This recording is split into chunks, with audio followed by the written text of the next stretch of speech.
नहीं हुए तो दूसरी बात है, वो मेरे पास नहीं। जैसे इसको मार डालो, उसको कत्ल कर दो, ये कर दो, ये तांत्रिकपना, ये मेरे पास नहीं।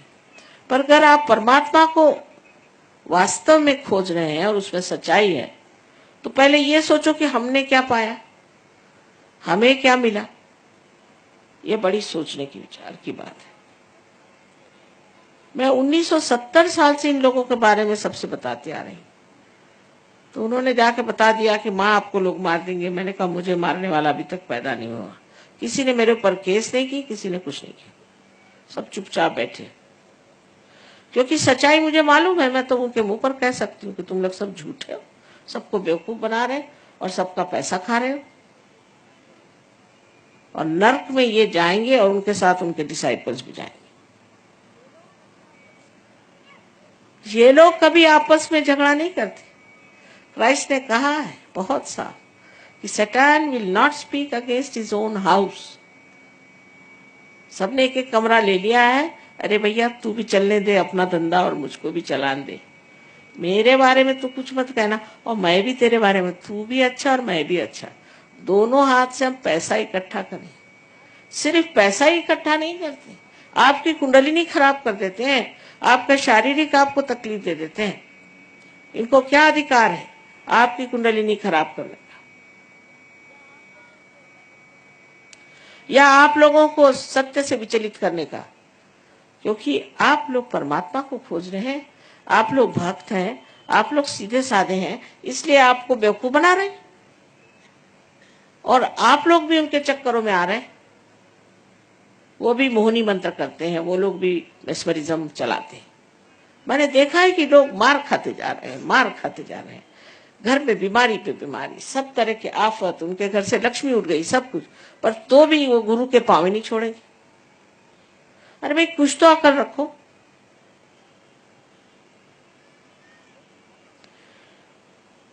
लेकिन आत्म साक्षात्कार के बाद आप समझ जाएंगे, मुझे कुछ कहना नहीं पड़ता, आप अपनी बात कहेंगे भगवान बचा।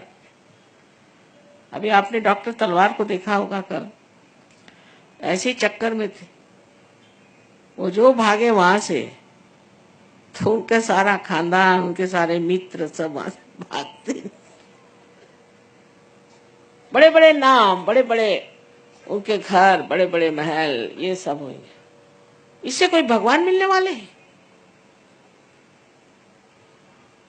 अब इस चीज से सतर्क हो जाए, क्योंकि आप लोग विशेष लोग हैं। इस वक्त आपका जन्म हुआ है, आपको परम पद मिलने वाला है, और आप कोई सर्वसाधारण लोग नहीं कि जो अपने को ठगा ले या आपको नाश की ओर ले जाए। इसके लिए आत्मा का प्रकाश हमारे चित्त में आना चाहिए, और चित्त में आते ही साथ हमारे नसों में, हमारे नर्व्स पे आ जाता है, और हम जान सकते हैं कि कौन सच्चा है, कौन झूठा है, कौन सा स्वयंभू है, कौन सा नहीं है। हर एक चीज को हम खूब अच्छे से पहचान सकते हैं, क्योंकि अब हमारे अंदर अंधापन नहीं रह गया, अब हमारी आंखें खुल गई।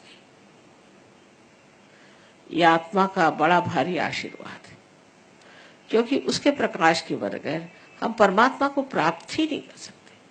वही हमारा रास्ता है, वही हमारा मार्गदर्शक है। उसी के मार्गदर्शन में ही हम ऊंचे उठ सकते।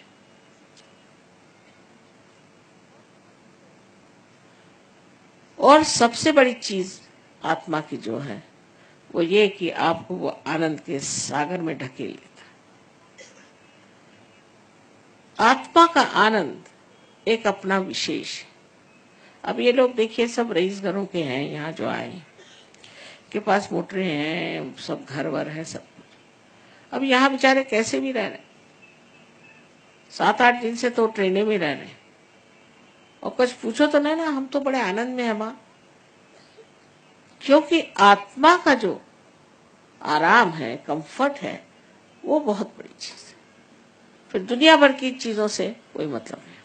आपकी ईर्ष्या, आपकी घृणा, किसी से कोई सी भी ऐसी गंदी भावनाएं सब फटकती ही नहीं।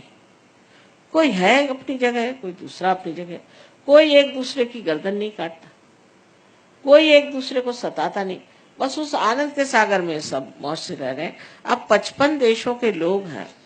गणपतिपुणे में हमारा सेमिनार होता है जहाँ सब आएंगे, अभी भी आए हैं पर और आने वाले।